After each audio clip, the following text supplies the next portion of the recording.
التصريح يظهر المغاربة وكأنهم محتاجون لمن يدفع لهم ثمن التذاكر.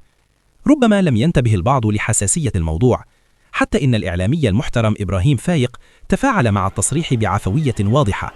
لكن السؤال هنا: هل كان المصريون سيتقبلون هذا الكلام لو قيل عنهم بالطريقة نفسها؟